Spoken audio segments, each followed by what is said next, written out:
Good evening, ladies and gentlemen, and welcome to another edition of the Coach's Corner, live here at Benchwarmers Restaurant and Delivery. I'm your host, Nate Mullins. I'm joined by my co-host, Greg the Wizard Kinn, and we have a couple special guests with us this week. To my left, your right, current and new Tiffin Columbian head football coach, Ryan Ottney. How are we doing, Coach? Great. Thanks for having me. Absolutely. And to my right, and your left, the legend, the man himself, the myth, he's here with us, Coach Steve Gilbert. How are we doing, Coach? Great. Thank you very much. Enjoy this. Absolutely. The honor is all mine. I'll tell you what, I'm taken aback because since I was a kid, I remember going to Columbian games when I was younger, and the atmosphere that you created, that you helped to foster at that school is something that I always looked up to as a kid, and I've heard a lot of good stories about everything, everybody that's come from that program, and the coaching tree that you have is so impressive in this area. So once again, I really appreciate you spending some time with us this week. Oh, it's my honor. I will enjoy this. This will be fun. Yeah, it's going to be a blast. Let's talk some football, guys. What do we think, huh? Let's do it. So first, I got to tell you, this show would not be possible if not for the following community-minded sponsors. We want to thank Xcaret Mexican Restaurant, Your Legacy Federal Credit Union, and of course, the fine folks here at Benchwarmers Restaurant and Delivery for all their contributions to the show. Now let's start with Coach Ottney. I've got a few questions for you because it has been a whirlwind of a season, an off-season for you. Yes. Now, when you first heard the news about Coach Lutz taking that job at North Royalton, what was your reaction? I was shocked. Didn't see it coming, but once I had a chance to talk with Judd, it made a lot of sense. I think it was a good opportunity for him.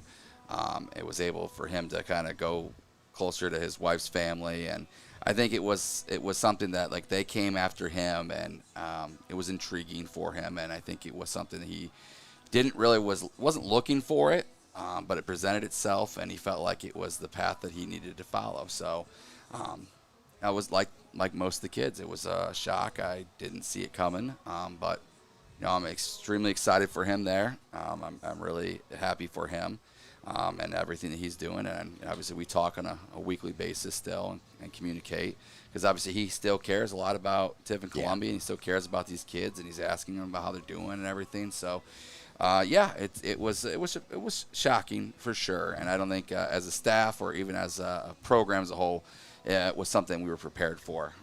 Yeah, I think it was kind of a shock to the community as a whole, but I was really impressed by how you and the staff kind of picked up the pieces. You guys kept everything moving during it was a difficult time for everybody involved. Now, throughout this hiring process and everything that went into it, do you think maybe that might have helped kind of persuade some people in charge with the decision-making process, the way you just kind of stepped in and said, guys, come on, just follow me? I can't speak for them, but my mindset was we needed to make sure that these kids, regardless of whoever was going to be the head coach, was going to be put in a position that we're going to be ready to go when the season came along. And my mindset was, obviously I was full-blown. I'm applying for it. And even if I didn't get it, I wanted to make sure that these kids were ready to go when it came to football season. Talked with, all the staff, and, we laid out kind of the idea of what we were going to do. And I was blessed to have the support of Joe Stacy in that weight room. Just unbelievable to have him. And we kind of changed a little bit of how we approach some things. We got our speed camp numbers dramatically up. We went out and we started getting some of the younger kids, because I believe strongly in developing our youth and our program there at the TYF, what they're doing. But just all these athletes and pulling coaches together and working together to kind of create this culture. It may have played a part in it, which if it did, awesome. But I really felt like I was more than qualified for the opportunity if it was presented to me. Now, when I think about Tiffin Columbian football, I think about those golden helmets. Yep. I think about Frost-Kalnow Stadium, stands packed on a Friday night. You have embraced that culture since you stepped into this coaching role. Even before your head coaching as an assistant, you've really embraced the culture here. As softball coach for a long time, you've really kind of, like I said, you've made yourself at home. Now, I know you felt the pull from your alma mater during the hiring process. Now, what made you want to stay? This is my home. This is my home. I love it. My wife and I, we settled down here. Our children go to school here. We're educators in Tiffin. I love the community. It was, it was clear to me in 2019 that it was time for us to come and move here and kind of set up our foundation here. Yeah, you know, it was out there. I think a lot of my friends had reached out and talked to me about it. But as soon as the job opened here, when Judd left, I was 110%, you know, with the support of my wife and my children to go full-fledged all in here. And, you know, we weren't planning on going anywhere. This is where we wanted to be. And I kind of made sure that it was known as much as I possibly could to as many people that had asked. I'm glad and I'm blessed that I have the opportunity to be the head football coach here now. Absolutely. Now, Coach Gilbert, you know a thing or two about being the head football coach here at Columbian. Talk about this culture and just the community that has embraced both of you. Well, the best thing about Tiffin, it just has great people. And I remember when we moved here, I came up from Mansfield, and I had moved around with different jobs and things. And we picked Tiffin. We kept hearing it's a great place to raise a family. And to be honest with you, I was tired of moving around. I just want to, you know, get our feet settled in, and then Tiffin embraced what we were doing. And, you know, I was blessed to have some great coaches. We had some great players. So, you know, we had a pretty good run there for quite a while. But It was all based on, and like Coach talked about, people don't understand how hard these kids worked in the off season. It's just ingrained that the winter workouts, the speed camp, that's just part of the norm for what they do. So it's one of those things that I kind of get frustrated when people say, well, I think Columbian's going to surprise people. And I said, the program was built to win championships. I mean, that's what it's about. You know, we don't start the season off with, I was at one school and the guy said, you know, we're going to have a winning record. And he was all excited. And I said, man, I'm used to winning championships. If you're not, your goal's not on a championship, you're wasting your time. So that's right. And that's the thing that I always enjoyed about Columbian. And I know with Ryan came in and he put a big emphasis on that gold helmet, and it almost brought tears to my eyes because I said, that's important. Yeah, it really is. You know, it means a lot to a lot of people around here. You know, we don't have to have decals or anything because people see the gold helmet, they know that they better button up tight because Columbian's in town, and it's going to be a war. Absolutely. Now, we've talked a few times since you've accepted this position. Now you settled in a little bit, and week one's here. What does it feel like to be the head coach of this football team? Oh, I am beyond excited.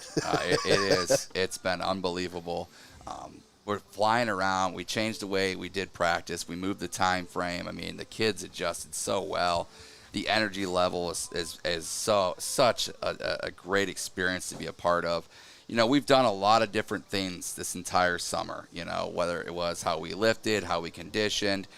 You know, we ran some fundraisers to upgrade our whole entire program. And that when I talk about the program, I'm not just talking about the 9th through 12. I'm talking about the 7th and the 8th graders and making sure that they're getting what they deserve as well.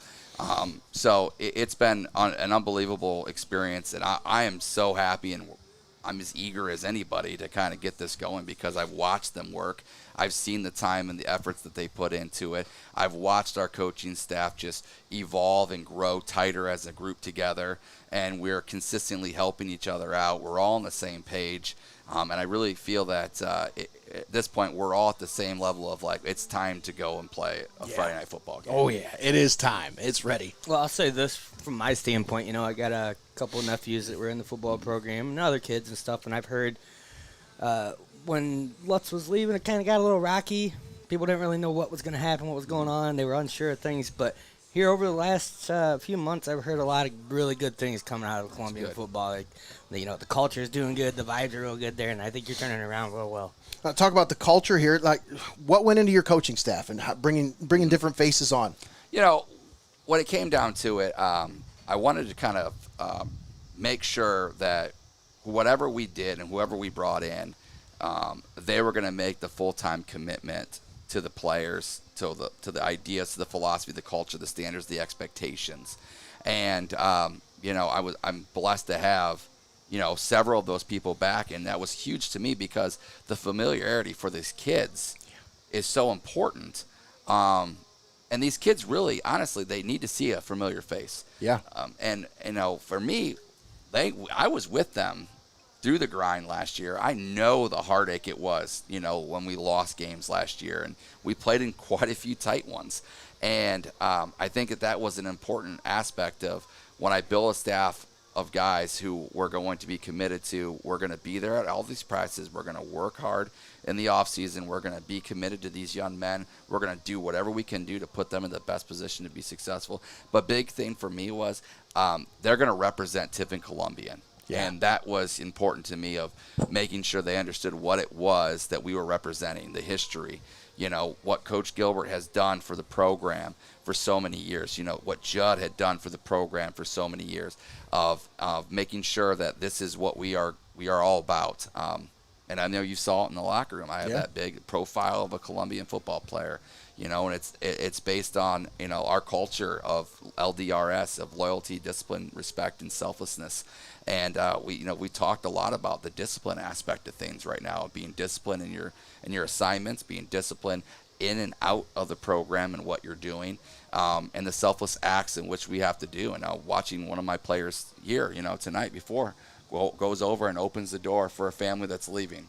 That tells me right there that we're doing things the right way. Yep. That means more important. That's more important to me right there, of watching how my young men are doing those little things, because that's what then the community sees, and they see that this is what a Tiffin Columbian football player is built on. Well, at the end of the day, you're making more than football players. Mm-hmm. You're making leaders. Yes, you're coaching these kids to be leaders. Yes, and I think sometimes people always are like, LDRS, that's it's interesting. I'm like, well, it's an acronym for leaders, know. And I teach a class at the high school called Leadership, and I believe so much in that class, and we have a waiting list every year of kids that want to get in there because of what it is that we're doing and when we're working on. And several of the kids that are on that football team have taken that class, and I've watched them just mature into these unbelievable young men. I mean, to see some of them who are silent people.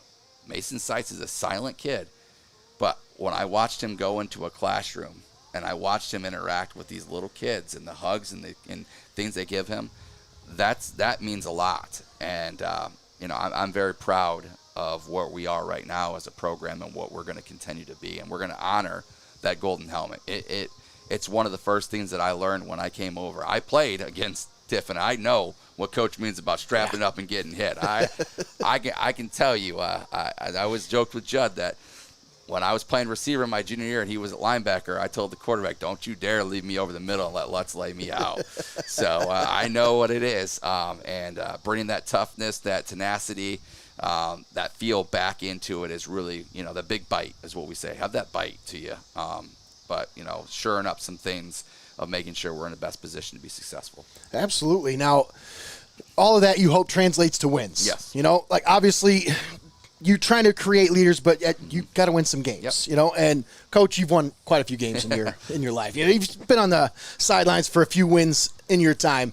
Talk about when you were selecting coaches, because, I talked about that coaching tree. It is, extensive in this area. What went into your coaching selection process? We always looked for, the key thing is he's got to be a great teacher. Yeah. You got to be able to teach your players what you want them to do, and then just like being a parent. You teach them all this, and this, and then you just got to trust that they're going to go. But their ability to teach was the big thing. I could work with them on what to teach, but could they relate to kids? Were they good around the young players? Were they in it for the players compared to too many people are in it for themselves? What are you guys going to do for me? Well, that's not part of our program. It's what are we doing for them?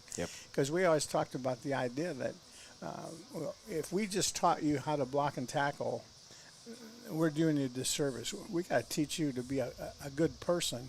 Because people are going to remember that. When you're 40 years old walking down the street, they'll know you as a good person, not that you used to be able to tackle somebody or could block somebody.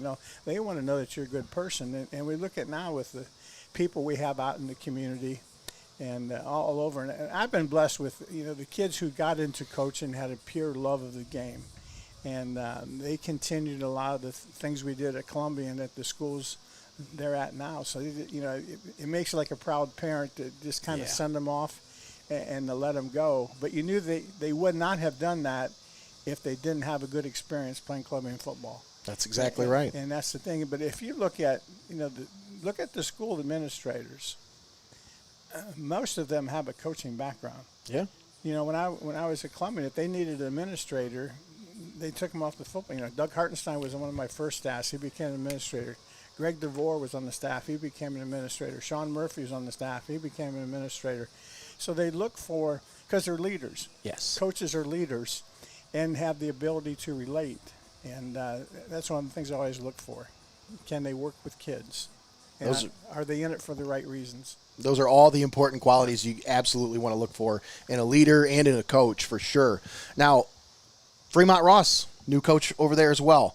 Ken Winters, any familiarity with Coach Winters at all over there? I just know him from, this goes when I retired the first time from Columbia and then took another job when I was coaching at Tiffin University. I would recruit Whitmer. Yeah. And so I would talk to Coach Winters when I was up recruiting at Whitmer. But, I always heard good things about him. He's a good person. He stayed. The thing that's hard to believe is he always lived in Fremont. He drove from Fremont to Whitmer for years. Yeah. And but I think all I know is I just think he's a good person, and he had success at Whitmer in a tough league, and so I think now he's like, this is second go around for him, and I think Fremont, from what I've heard, that's the only job he was interested in because he got out of it for a while. Yep. He wouldn't have come back for anything, but he lives right by the stadium from what I understand. But I think he's a good, sound football coach, and he's going through a transition because just the size difference between Fremont's enrollment and Whitmer's enrollment. Yeah. You're not dealing with that many kids, so there's a lot of things you could do at Whitmer you probably can't do at Fremont. Exactly. Yeah, and it's going to be challenging. I'm interested to see how he tackles that position because, obviously he's got his roots planted there. He's had him planted there for a long time. He's got some kind of attachment to the program. So he feels the need to want to build that program back up. And I feel like that's kind of a sleeping giant, for lack of a better term. You know what I mean? Like, I really do. That's a program that if the right guy gets his hands on that place, boy, they could really take off. Well, the big thing is I know when Chad was there looking back, he didn't have a lot of coaches in the building. That was the hard part for him. And I think that's huge. Like, I was blessed most of the time. Our staff was not necessarily in the high school, but they were in the school system. Yeah. So they all had ties to Columbian, and I have no clue who's coaching with Ken. Are they in the building? Are they coming from the outside? The more that come from the outside, the tougher it is. Yeah, I know. When I talked to Coach Long last year, he mentioned that off the air about just trying to find help. It's really hard to try to find people that want to help in that area. And, maybe it's trying to bring people from outside. I don't know. But either way, I'm excited to see what Coach Winters does over there because I think that's a great program. And Chad had him just on the verge. I feel like they were right there, ready to break out. And it could be one of those situations where, maybe it's like a Steve Kerr with Mark Jackson. He got him ready, and now Kerr can take him and run with him. I don't know. But nevertheless, we got to take a quick time out here. We'll be back. We're going to break down this matchup with Tiffin Columbian and Fremont Ross coming up this Friday right here on Heart of Ohio Sports. Don't go anywhere, folks. We'll be right back after this.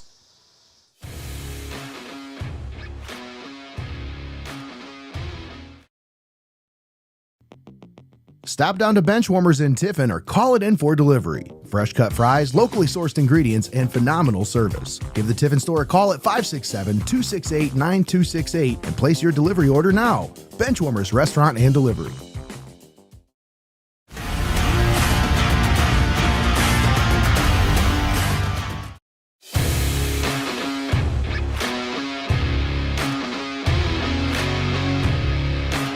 More than just a game.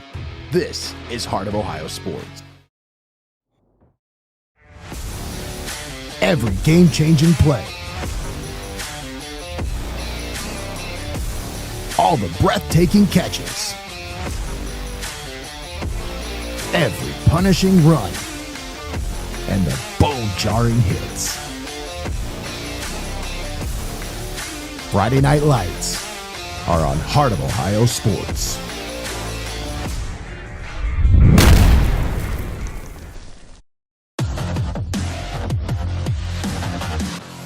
Let's go!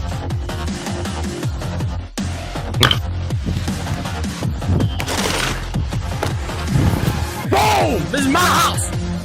Let's go! Hey, let's go! Let's go! Let's go! The best rivalries make you better. Heart of Ohio sports. Hey, let's go. Let's go.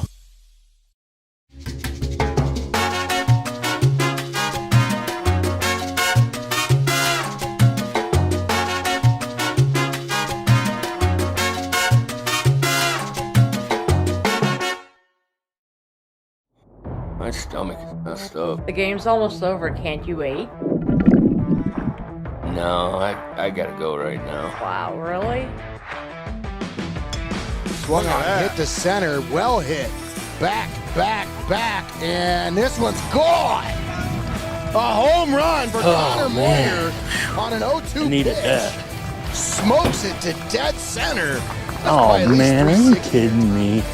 It happens. Never miss a moment. Heart of Ohio Sports. Welcome back here on Heart of Ohio Sports. We are live from Tornado Field. Defensive substitution coming in for the Tornadoes. Hey, you're in. Seems a little distracted down there. Let's go, you're in. Oh, You gotta get out. Runner at second base, nobody out. Here's the first pitch to Bremeyer. And that one's a wild pitch. Runner's off from second base, and catcher's still not paying attention. Going for it. He's around third. Hey. Headed home. Boom! Big collision at the plate. And wait a second. What's going on here? What's the call? Hey man, hands off my who's. Whatever, kid. When the game's on who's, can't take your eye off of it.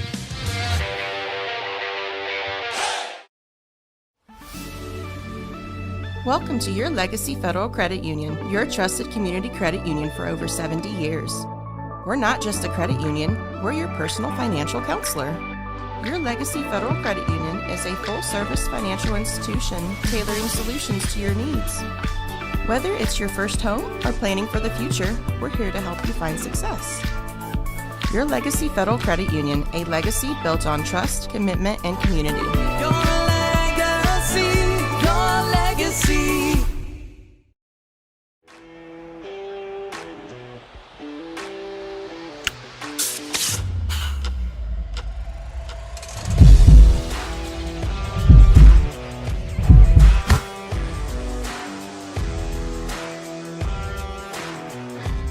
Put your game face on. Heart of Ohio Sports. You're locked into the best there is, the best there was, and the best there ever will be. Heart of Ohio Sports. And we're back here on Heart of Ohio Sports, live at Benchwarmers Restaurant and Delivery with the Coach's Corner. And I've got a couple of coaches here with me. To my left, Coach Ryan Ottney of Tiffin Columbian Tornadoes, and to my right, the all-time winningest coach in Tiffin Columbian football history, Coach Steve Gilbert. Once again, if you can do us a favor, folks, please, if you've made it this far, help us out. Share the video on any of your social media platforms. Like, follow, subscribe. That all helps as well, but sharing the video helps us reach new audiences. Now, let's talk about this matchup, guys. Columbian, Fremont Ross, this is a battle. This is one that is, it's an old rivalry for the ages. And it's battle for the round of 53. Come on, that is, it's the one that everybody talks about, everybody gets ready for, especially with it being this week one matchup. What do you, talk about going into this matchup. This is your alma mater. Where's the emotion level right now? Yeah, right now it's okay. It's controlled because we're so focused right now on preparing ourselves for the game.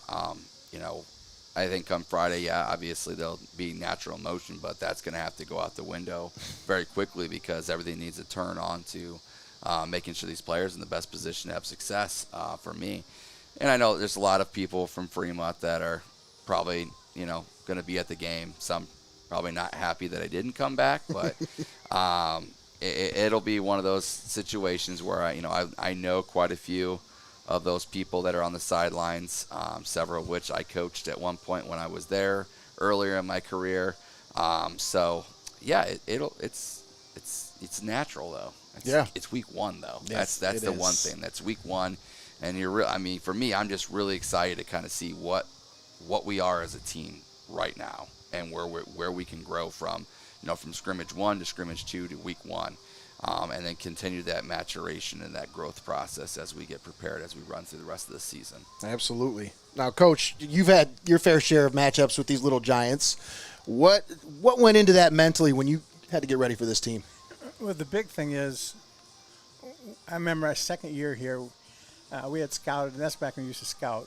We didn't have huddle and things like that. And the scouts came back and said, I forget who they were scrimmaging, and his comment was, "It's the best Fremont team I've seen in years." I said, "Oh, that's really good." And we're coming off with 3-7, my first year, so that's great news. Thank you. But then it came down to, like Ryan talked about, we got to see where we're at. So, we told the kids in the locker room that we might be the only people in the area that believe we're going to win this game. But we're going to win this game. But it was a test we had to take. Every week's a challenge. You study during the week with practice, and then game day's test day. Let's see how did we study? Were we prepared like we wanted to be? Yeah. And but this was a game we knew. Playing Fremont at the beginning always gave an extra boost to two-a-days. Mm-hmm. You had that motivation. Hey, we got to be ready fast because we got as big a game as we'll have. Yeah. And we knew back then with the way the playoffs were, you only took 4 teams the first time. And so we knew we had to be 2-1 or 3-0 coming out of the non-conference. So it was just added an importance that we got to be ready fast. So it made two-a-days bearable because we knew that we got a big test. But it was always a great game. We always thought they were better athletically than us. We thought we have to be more physical than them. Yeah. So we always went out, and our kids, they never backed down against Fremont. They always went after them, and we took it as a challenge that they were a bigger school, and we're just little kids, and we're going after them. So it was always a fun game.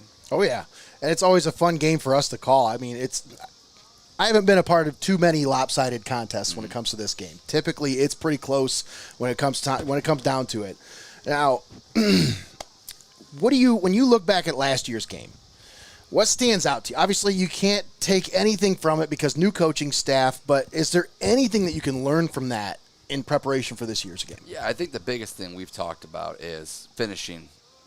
We got in the red zone, I say 4 times, and we only got 1 score, and that's a hard pill to swallow, because statistically you look at it, and I'll pull the Cavs coach. Statistically, we should have won. Analytically, but we didn't finish in the red zone, and as a result, they capitalized and they won the football game. So for us, it's been about erasing those mental aspects of the game, those mistakes, and finishing when we have the opportunity to finish, being sound in our assignments. We're a lot similar staff than what we were last year, with a few new faces here or there, but and I think everybody understands the importance of this game for us, because it is week 1, but it usually sets up for whoever wins usually has a fairly solid season, depending on if there's any crazy things that would happen. So if we want to kick this off the right way, we've got to come prepared, and we've got to be able to finish and execute and have the success when we have the opportunity to have that success. Absolutely. Now, you got new coach and Ken Winters, and how much uncertainty does that create when you're preparing for a team? It's obviously they're going to look a lot different than they did last year. So, in terms of scheme, how do you prepare for this? I know I've known Kenny for a while, being a Fremont person, and I watched him as an assistant at Whitmer. I played against him. When he was coaching there, and then watched him up close as a head coach. They actually had a playoff game here a couple years back when he was a head coach here, and watching it. They're well coached. He's very attention to detail. He's a detail-oriented man. He's a great person. Great. I mean, even Coach said it earlier. He is a great guy. And straight as they come, arrow, man. He's a phenomenal person, and I can't say enough good things about him. And I'm excited for him. Just not for week 1 against him. Obviously, it's for both of us. We know it's an important game for both of our programs.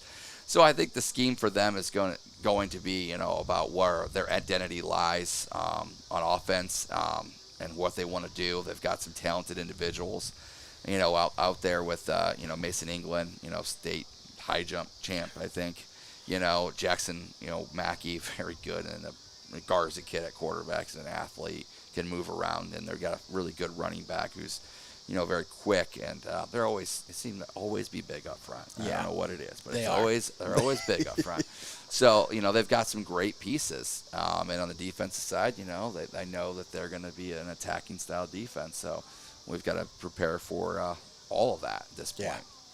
Now, Coach, when you had to prepare for a coach that was taking over a new program, did you just throw out all these scout notes from last year, from the previous years from that team, or did you kind of keep – how do you prepare for a team like that? With a new coach? With a new coach. A lot of times we were more worried about ourselves and what we did and how we did. Like, we felt if we were coached well enough, we can adjust if they give us something that we haven't seen. But we wanted to really focus on our identity and make them adjust to us. And because we knew what we were going to do.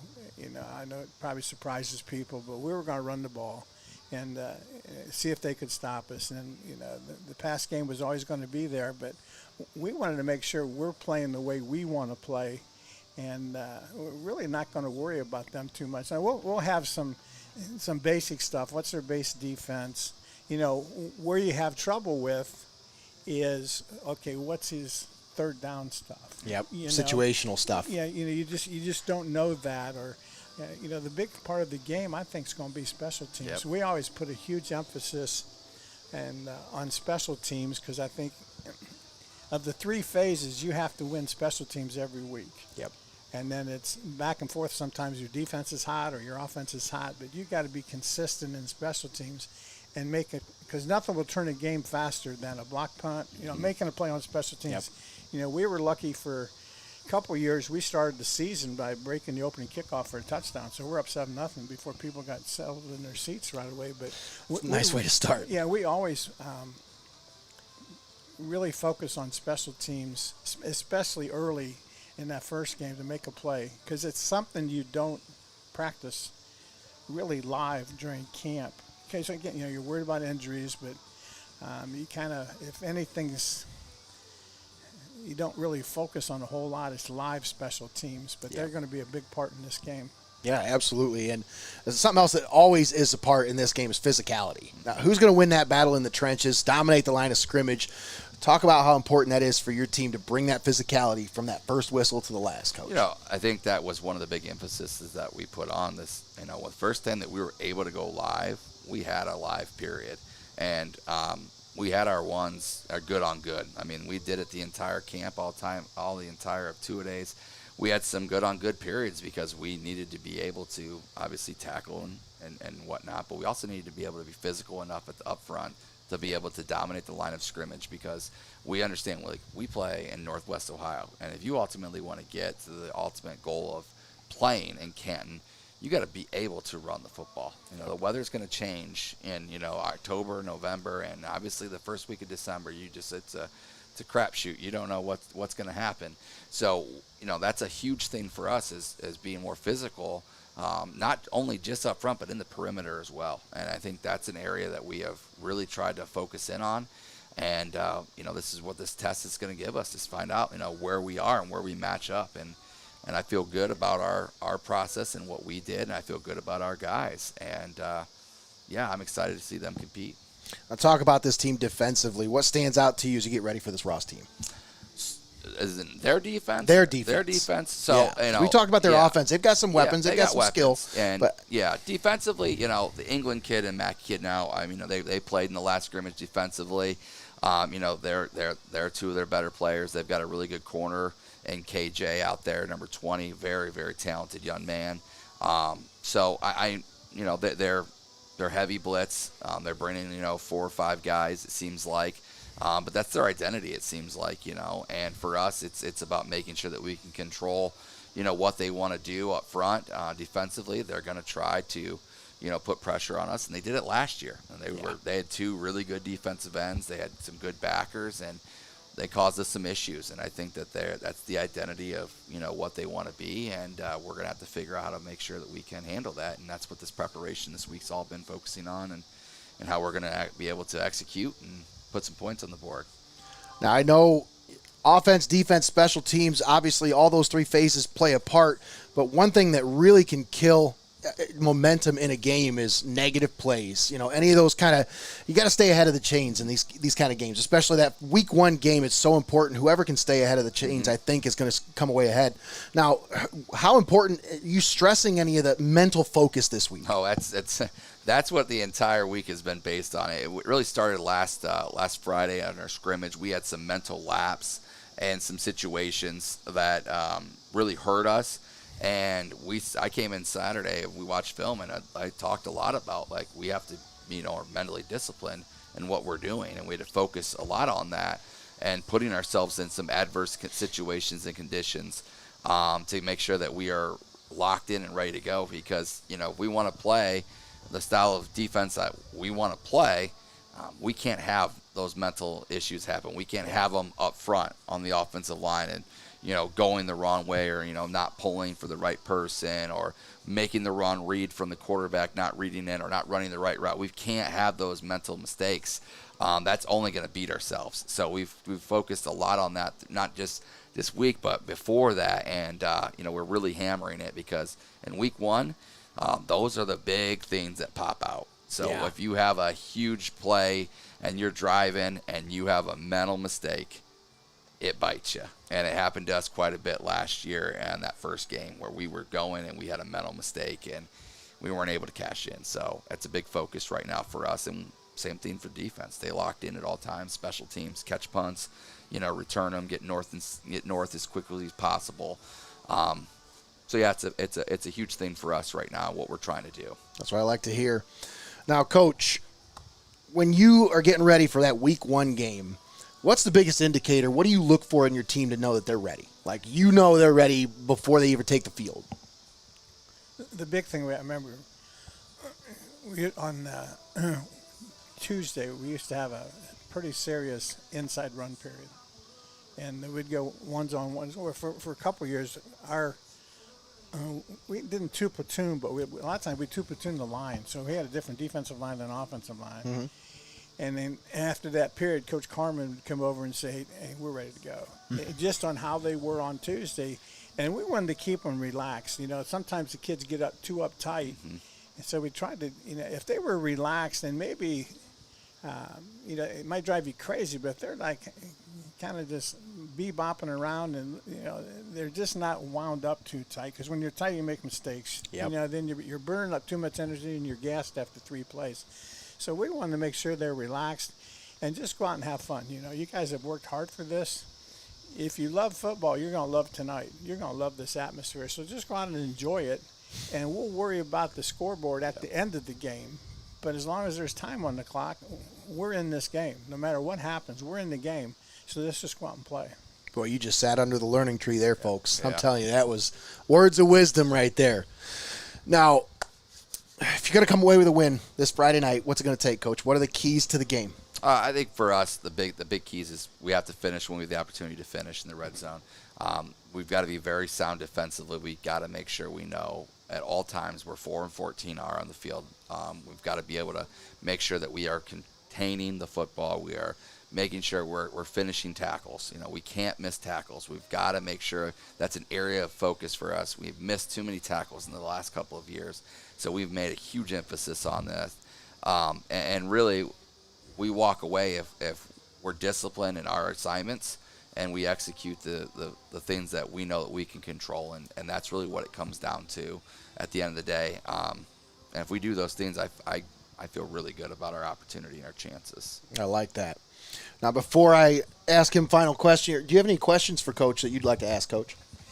Being a first-time head coach and having been in that situation,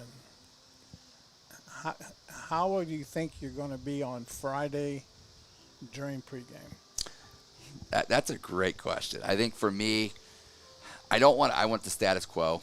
I've done it the last 2 scrimmages, being out there and doing what I I've been doing for the last several years. I think, though, the biggest difference for me has been being a little bit more reserved and calm, because if I'm too high, the players then become too high, and they kind of lose all that momentum as we go in and we settle down. And I've talked about that with the guys. Like, I'm not going to come in there and give you this huge rah-rah speech because I need you guys to play 4 quarters of football. Yep. We got to come out there, and you kind of talked about it, because you know your assignments, you know what you're supposed to do. Let's go out there and let's do those things. It's about them and what the work they've put in. And the rest of us are just all along for the ride to enjoy it, man. And that's for me is probably the biggest thing that I've been focused on, of not allowing myself to get caught up in that situation and be more reserved. And if I'm calm, they're calm, and that's what we have to do. Because the reason I asked this, I look back in my first game at Crestview, first time head coach. We had great two-a-days.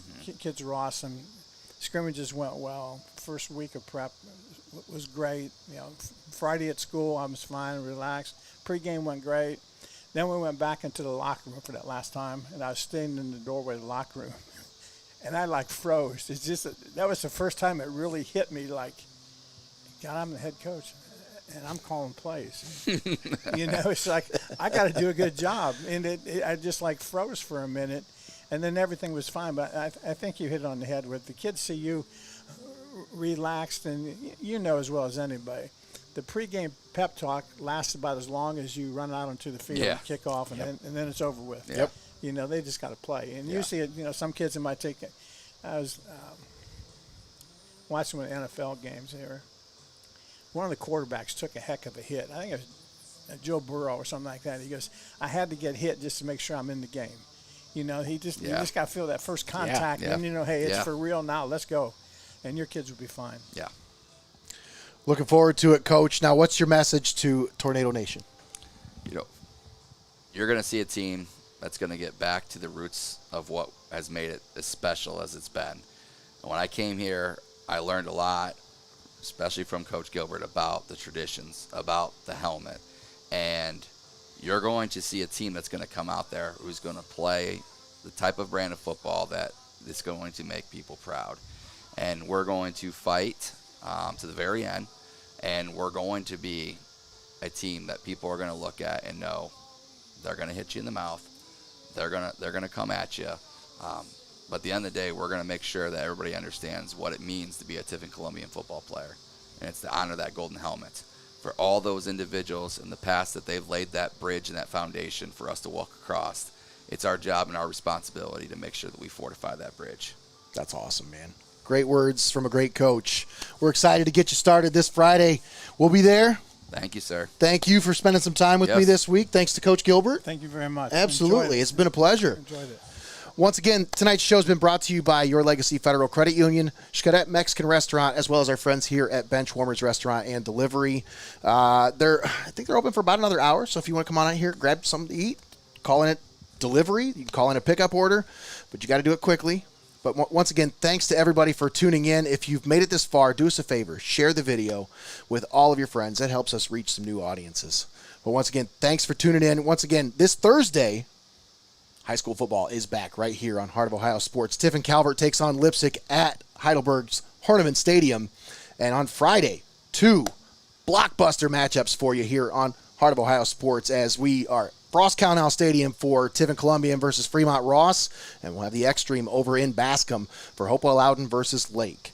As for today, that's going to do it for us. I want to thank Greg the Wizard Kinn for all of his work keeping us live and locked in here on the air. Thanks once again to Coach Ottney and Coach Gilbert for coming on with us, and thanks to all of you for tuning in. Have a great night, everybody. You've been watching Heart of Ohio Sports.